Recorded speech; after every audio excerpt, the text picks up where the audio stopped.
Hey everybody, it's You Had to Ask, the show where I answer your questions. And the first question this week comes from Afterthought BTW, who asks, which of your stuffed toys do you love the most? What a cruel question to start with this week. An insensitive question. Let me ask you, how do you think that the stuffed toys you refer to, Stuffy, Toby Benson, little Jack McPherson with his great big drinking problem, how do you think they would feel if they watched this and they saw me choosing a favorite? Don't you think that would rip their little fiber-filled hearts right out of them? What a horrible question. Stuffy. Stuffy's my favorite. Next, from Nish Brown, which do you think is the most likely projection of Earth in the future? WALL-E, Terminator series, or Idiocracy? Idiocracy followed by WALL-E. Moving right along, Old Comic 1, do you think war with Iran can be avoided? I'm an optimist, generally, so I think it can. I say yes. I mean, I'm not predicting, I'm not saying absolutely there will not be war with Iran. I have no idea. But do I think it can be avoided? Yeah, I don't think it's inevitable. Joran4711 asks, I'm going to assume that the backdrop is a photo of an actual part of your house and ask, are those 3 parts of Lone Wolf and Cub I spy in the middle of the second to top shelf in the bookshelf behind you? Yeah, actually that's not a photo of a part of my house. That's actually a part of my house. This isn't green screen. This is actually there. And you can tell because of how clean the key is. Yeah, and that actually is Lone Wolf and Cub back there. Good creepy eye, Joran4711. That is the first 3 volumes of Lone Wolf and Cub. Those are the only 3 I wound up getting. I know it goes on forever, but I got into Lone Wolf and Cub 5 or 6, 7 years ago, and I got the first 3 volumes and read through it, and I really, really, really, really loved it. It's one of those things I just kind of dropped after a while. But yeah, Lone Wolf and Cub was outstanding. If you're a comic book fan and you like, I don't know, samurai comics, adventure comics, Lone Wolf and Cub is absolutely wonderful. And if you're a fan of, say, the films of Kurosawa, you would love Lone Wolf and Cub as well. Bass Bait, I ask again, what are your thoughts on Penn and Teller bullshit? Were they an inspiration for your 5 Stupid Things specials? Are there any subjects that you think they've done so well that it would be redundant for you to do a video on? Are there any things you think they got wrong, disagree with? And what do you think of their very strongly libertarian philosophy? And by the way, Bass Bait says, I ask again. He has asked this question 1 or 2 times. If you do ask a question and I don't get to it in a video, please feel free to ask the question again. If it's important to you, if you really want to hear what I have to say about it. Eventually I'll get the hint and I'll fit it in at some point. Because I do cut a lot of questions out that I get. Because I don't want these videos to run on and on and on forever. But yeah, Penn and Teller Bullshit was one of my favorite shows. I loved that show, and I think it probably was an inspiration for 5 Stupid Things, not consciously, but I think when you look at 5 Stupid Things and then you look at Bullshit, and I think another big, obviously, another big inspiration for 5 Stupid Things is the New Rules segment on Bill Maher's show, Real Time. That's, you know, but then again, the whole saying funny things about current events, that's become sort of a genre unto itself. I mean, I do think I was influenced by Bill Maher. I do think I was influenced by Penn and Teller, making sort of humorous commentary on what are sometimes very serious issues. But that whole saying funny things about the news, I mean, you can't really point to one inspiration and say, oh, look at that guy, he's ripping off The Daily Show. He could just as easily be ripping off The Colbert Report or Weekend Update on Saturday Night Live or any number of other things. But yeah, Bullshit is probably an inspiration for 5 Stupid Things. And as for topics they've done that I don't think I could do, I see, the thing about 5 Stupid Things is I don't pick topics because I think that no one has ever said anything good about them before. I mean, obviously, a lot of the subjects on the 5 Stupid Things About videos have been picked clean. I mean, you know, 9/11 truthers and creationism and all these religious topics, and then some of the nerdier ones like Star Trek and Star Wars. I mean, it's not as if these are appreciated topics. People talk about that shit on the internet all the time, and were doing it long before I came along. It's just whether or not I personally have a strong opinion on it, or feel like I can say something from my own mind, from my own heart, from my own point of view, that will be entertaining and funny, and maybe, if I can get a little conceited about it, somewhat insightful every once in a while. And if I can't think of anything like that, or if it doesn't hit me like that, then I don't do it. And it really has nothing to do with whether or not someone else has already said something about it. And as for Penn and Teller being libertarians, yeah, they are libertarians, and I think Penn Jillette has referred to them as like crazy libertarians, like they're really libertarian. And I mean, those are the moments where I think I usually part company with them. I mean, I agree with them on a lot of stuff, on the religious issues, on social issues. I mean, I think they are. I agree with them pretty close. But when they get to, the role of government and, favoring individual liberty and the private sector 100% of the time over the public sector or over government intervention, the libertarian stuff, when it gets to that level or into that region, that's where we part company. I just disagree with them. But even when I disagreed with them, I thought Bullshit was an invaluable show. I mean, it's a show, it's the kind of show that there just aren't enough of, where people are having extended discussions and examinations of important topics. And it's not just sound bites and quick little pieces. It's 30 minutes of really drilling down into a topic. And yes, doing things funny and making sarcastic observations about things, but also really examining something and really having a point of view and having something to say about a serious topic. There's not nearly enough of that. And for that alone, Bullshit was an invaluable show, and I really, really enjoyed it, and I miss it. I wish they were still doing new episodes of Bullshit. Red Spruce 521. Hey Steve, is that a Christmas tree I see reflected in the painting behind you? Yes, it is, Red Spruce 521. That is a Christmas tree you see reflected behind me. That is my Christmas tree. And actually, do you want to see it? I'll show it to you. I'll get my little flip cam out here. I am an atheist who celebrates Christmas. And I celebrate Christmas because I see it as a secular holiday. Because when I was a kid and we would celebrate Christmas with my family, we never put up a cross. We never put up a nativity scene. We celebrated it more or less as a secular holiday. It was Santa Claus and Christmas trees and presents and Rudolph the Red-Nosed Reindeer and Santa Claus is coming to town, and that was it. And that's what I still do today. That's my solution to the whole Christmas conflict. Is just say, hey, guess what? For some of us, it's a secular holiday. So here is my Christmas tree. Check it out. Check it out. There it is. There it is on the top, and all the way down to the bottom. My wife is primarily responsible for the decorations, although of course I helped out too. And I just want to show you one quick thing, just a personal thing right here. This is my favorite ornament. My wife actually got me this as a present a few years ago. It's the Batmobile. That's my favorite Christmas ornament. And here's what's so perfect about it. The Batmobile, and I swear I didn't do this on purpose, the Batmobile lost its wheel. Isn't that great? There you go. Do you want to invade my privacy anymore? Do you want to look at little details behind me anymore? You know, you people are fucking creeps. Not really. I'm just playing around.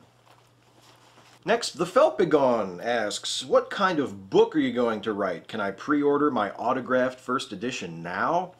If I were writing a book, Harold, you would of course be welcome to an autographed first edition, regardless of what it was about. I did have an idea for a book a few years ago. I came up with just like a concept for a book of essays or memoir type stuff. Just basically a book version of what I was doing on my blog a few years ago and what I do in these videos, essentially.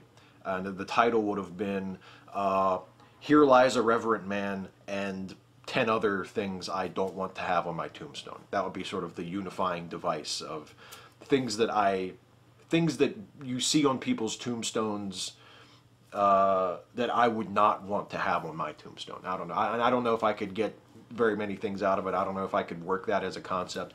But that was the idea. That was the unifying principle of the book. I don't know if I'll ever do that or not. But if I were going to write a book, that's the last idea for a book that I had. Here's one from Avery Dawes. Hey Steve, this may be a slightly heavy topic for you had to ask, but I would really appreciate your opinion on something. I'm somewhat on the atheist-theist fence right now, and I've been watching your YouTube videos, and they're an invaluable counter-opinion to that of my family. My main question is not so much what should I do, but I was wondering what you thought about there being a higher power that got everything going and guided things, i.e. Big Bang evolution, but no real hear everything, know everything, control everything biblical God. Well, going by your question, it sounds like you're more on the deist atheist fence. That's the God of deism, the clockmaker God, the God who got everything started, but then doesn't really intervene after that. And that's the God that I professed a belief in for many years before I finally just said, the hell with this, I'm an atheist. That's the God that I feel like is the God that is most allowed, I guess, by what we know. That's the God that can sort of creep into the gaps that are left in our scientific knowledge, because I think the biblical God is right out. I think the God of most religions is just completely out. There's just no room for those gods. Those gods are disproven by either inconsistencies in their own traditions or by evidence, by scientific evidence or archaeological or historical evidence. We just know that the gods of most religions just aren't real. But the God of deism, I suppose, is still not completely ruled out. But I don't believe in that God because I see no evidence for that God. That's the reason I don't believe in him. And I see no need for him in the universe. I see everything working just fine without God. And I see no reason to assume that there is one when there's no reason for there to be one. So that's what I think. The deist God, yeah, it's a more respectable position than theism, but it's professing a belief in something or assuming a belief in something that we have no reason to think is there. Cousin Evil 1, how many times have we heard Bill O'Reilly say, "I don't get it"? Do you think Bill will ever get it? No, and not just because he's an idiot and he honestly doesn't get it, but because not getting it is kind of his gig. He's not popular with his audience because he gets it and he enlightens his audience and shows them things they might not know or helps them to understand things they might not understand. He's popular because he echoes their ignorance and he echoes their frustration and he echoes their anger. That's why Bill O'Reilly is such a big star. That's why people watch his show, because here's a guy, a big dumb guy, who's willing to get up on TV and say, I don't get this, I don't like this is stupid, why are they doing this? And he's not trying to make his audience better, he's not trying to educate them or to enlighten them in any way. He's just echoing them, he's just making them feel like he's one of them.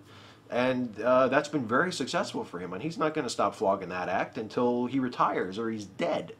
No, he's never going to get it. There's no money in Bill O'Reilly getting it. There's no reason for him to get it. He has no incentive to get it.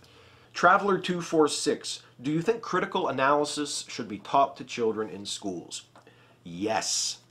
I am not a pedagogical expert. I can't give you any specific recommendations on when to start teaching it or how to teach it. But in general, yeah, I think teaching children critical thinking skills in ways that they can grasp and understand as they move through their educational career, I think that's a great idea, and it is unfathomable to me that we don't teach that, and that I wasn't taught that in my public education. I think it's something that should be taught, absolutely, critical thinking. Teach children to question, teach them how to question, teach them how to find the answers to their questions. Yeah, that's an invaluable skill. And we should definitely be teaching that. I can't draw up a syllabus of how to do that, especially for very young children, but I'm totally behind the general idea. Urchak, now that you have seen the Man of Steel trailer 2, as a Soups fan, what do you think of the grittier emotional journey tone for the film that the trailer suggests? And besides Urchak, the Professor also asked me a question about Man of Steel. Both of the trailers I've seen so far have looked amazing, unbelievable, too good to be true. I would say, because I mean, see, my concern now with Man of Steel is that we get the movie that is being advertised in the trailers. If the movie actually turns out to be like the trailers have suggested it will be, then I am all for it. I love that, telling that type of story with Superman. That's what I loved about Superman Returns. It was a movie that made me think about what made Superman a powerful character on an emotional level. It made me feel things about Superman. It moved me with the story and the plight and the position that Superman is in and the things he's able to do and the impact that it has on his life. All that stuff. I love that.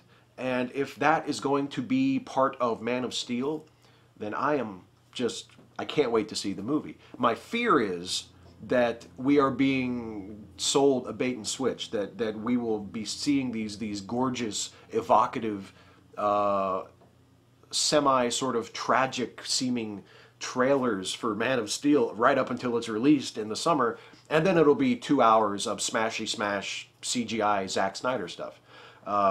I hope that's not the case. I mean, my first reaction to seeing the second trailer was, oh my god, this movie looks fucking amazing. My second reaction was, is this going to be the movie? Seriously? This is seriously going to be the movie? Because if it is, great. But I fear that it won't be. I guess we won't know until the actual movie is released and we can see the full film. But right now, the guards for my guarded optimism are really, really bugging me to take a piss break. And I'm afraid that once they leave, they won't come back. So I'm kind of trying to get them to hold it as long as they can.